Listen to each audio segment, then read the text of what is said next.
So now I want to talk about the differences between a business degree and then a STEM degree. So besides the obvious, right? The 1 year of OPT versus the 3 years of OPT, you really want to make sure that the choice you make for this degree type is going to be based on what you want to do and not based on how many years you have to work.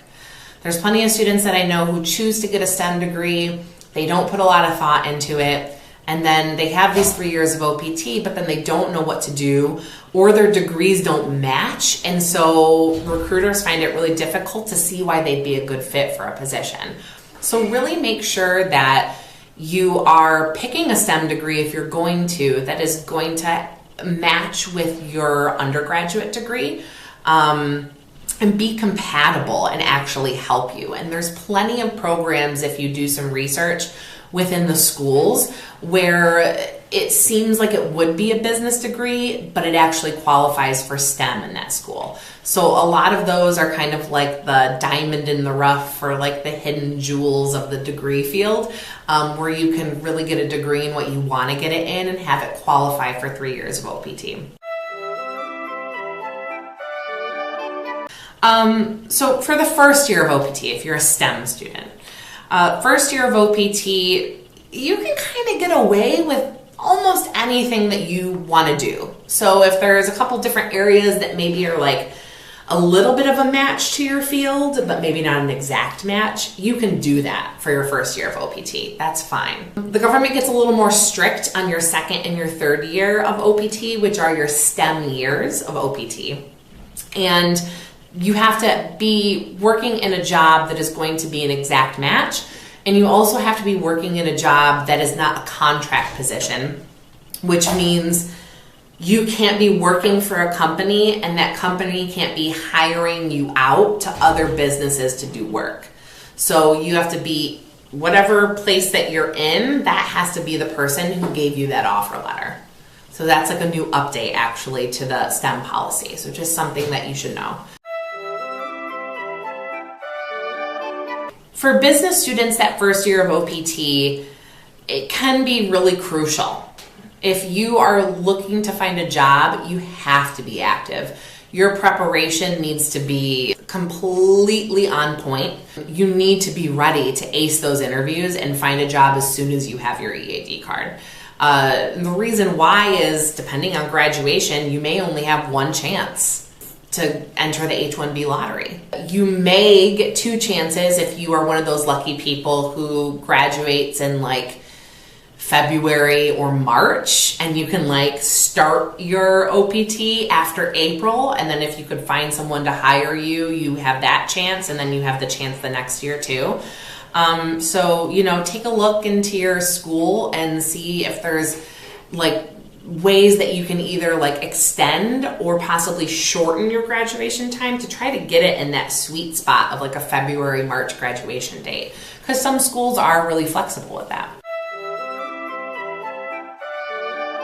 CPT for business students, I find that it tends to be easier for business students to use their CPT, especially like accounting and finance majors. A lot of the times, those STEM internships that you'll use with your CPT, a lot of the times they want to do like full-time return offers. So you actually will find that if they don't want to sponsor, trying to find an internship in a STEM field can be a little bit more difficult. And you'll notice too that after you graduate as a STEM major, quite a lot of the positions that you're looking for are going to be contract positions. And that's just because STEM, they find that they can pay people more money if they just have them do one project over the course of like 6 months to a year or so, and then terminate employment. And then that way the company's not liable, they have what they need done, and they don't need to hire you full time paying that salary year over year, because STEM majors are expensive to hire, right? So that is one of the major problems that STEM students are facing when it comes to looking for full-time.